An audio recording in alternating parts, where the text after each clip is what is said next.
ایک دوسرے کو عزت دو، برداشت کرو۔ میرے نبی نے فرمایا بہترین مسلمان وہ ہے جو بیوی سے اچھا سلوک کرتا ہو، اور بیوی سے فرمایا میری شریعت میں سجدہ ہوتا تو بیوی سے کہتا خامند کو سجدہ کر۔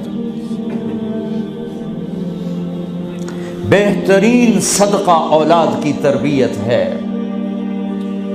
پورا گھر میرے نبی نے نقشہ، ہر ایک کی قیمت بتائی۔ ماں تیرے قدموں تلے جنت، کہ کاش میری ماں زندہ ہوتی، تم دیکھتے میں کیا کرتا، میں عشاء کی نماز کے مصلی پر ہوتا، میں سورۃ فاتحہ پڑھ رہا ہوتا، ادھر سے آواز آتی میری ماں کی محمد، تو میں نماز توڑ کے کہتا لبیک اماں جان۔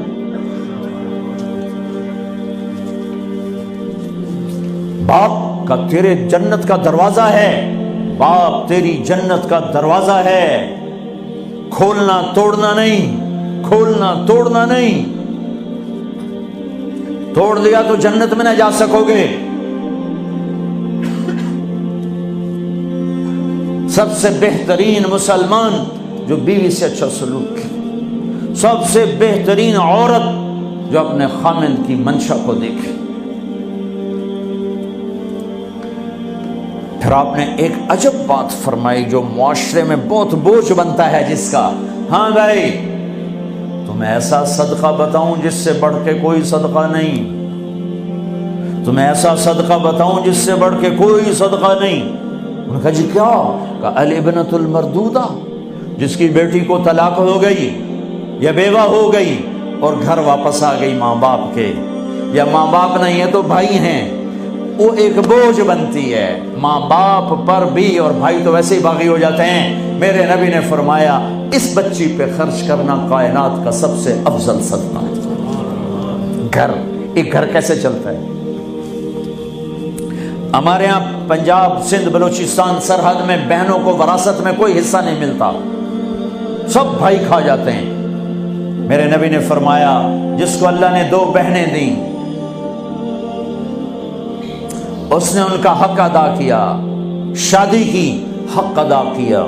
ماں باپ کی وراثت میں سے ہوتا ہے، اگر میں نے کوئی خود کمایا ہے اس میں بہنوں کا حق نہیں، ماں باپ سے اگر 1 روپیہ بھی آیا ہے تقسیم کیا جائے گا۔ جس نے بہنوں کا حق ادا کیا، شادی کی حق ادا کیا، اس پہ جنت واجب ہو گئی۔ جس کو اللہ نے 3 بیٹیاں دی، اس نے ان کی ڈولی اٹھائی، وہ جنت میں میرے ساتھ یوں ہوگا۔ ایک بولے اگر 2 ہوں، کہ جس نے 2 بیٹیوں کی شادی کی وہ بھی ایسے ہوگا۔ اللہ بھلا کرے۔ ایک صحابی کا کہ جس کی 1 ہو، کہ جس کی 1 ہے، اگر اس نے اس کو عزت سے رخصت کیا تو وہ بھی میرے ساتھ ایسے ہی ہوگا۔ پھر کئی بچیوں کو طلاق پڑی ہے کہ اس کو بیٹا نہیں ہوتا۔ یہاں آنے سے پہلے کا واقعہ، پنڈی سے بچی رو رو برا حال اس کا، میں تو فون سنتا ہی نہیں ہوں ایسے کہ میرا تو کلیجہ پھٹ گیا ہے۔ ہے کہنے لگی کہ سسرال نے کہا تھا بیٹی ہوئی تو طلاق دے دیں۔ میں نے کہا اس میں میرا کیا قصور ہے، اور بیٹی ہی ہوئی اور مجھے طلاق پڑ گئی، اور میں گھر آ گئی 22 سال کی عمر۔ بیٹی دینے والا اللہ اور ظلم کرنے والا سسرال۔ میرے نبی کو اللہ نے بیٹے دے کے اٹھا لیے، قاسم اٹھا لیے، عبداللہ اٹھا لیے، ابراہیم اٹھا لیے، 4 بیٹیاں دی، 3 زندگی میں اٹھا لی، زینب، ام کلثوم، رقیہ، تینوں آنکھوں کے سامنے چلی گئیں۔ فاطمہ سے نسل چلی، آپ نے فرمایا لوگوں کی نسل بیٹے سے چلتی ہے، میری نسل میری بیٹی فاطمہ سے چلی۔ اس لعنت کو دھویا۔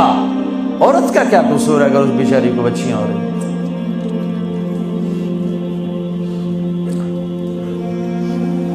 جس نے اپنی بہنوں کو حق ادا کیا، جس نے بیٹیوں کو ڈولے میں بٹھایا، ان کا حق ادا کیا، کہ جنت میں یوں ہو جائے گا۔ بہنوں کو دینا اتنا ضروری ہے، حرام ہو جاتی ہے روٹی۔ میں نے مولانا جمشید صاحب میرے استاد ہیں، میں نے ان سے تفسیر پڑھی۔ میں ایک دن شہد کی بوتل لے کر گیا، پرانی بات ہے 76-77۔ میں نے کہا حضرت یہ ہدیہ ہے۔ فرمایا کہاں سے لائے ہو؟ کہ میرے اپنے باپ کا ہے۔ فرمایا تیرے باپ نے اپنی بہنوں کو، تیرے باپ نے اپنی بہن یعنی میری پھوپھیوں کو، تیرے باپ نے اپنی بہنوں کو زمین میں سے حصہ دیا تھا؟ یہ سوال کیوں کیا؟ 10 روپے کی شہد کی بوتل تھی اس وقت، کہ اگر دیا تھا تو یہ میں لے لوں گا، اگر نہیں دیا تو پھر یہ حرام ہے، میں نہیں لوں گا، یہ مطلب تھا۔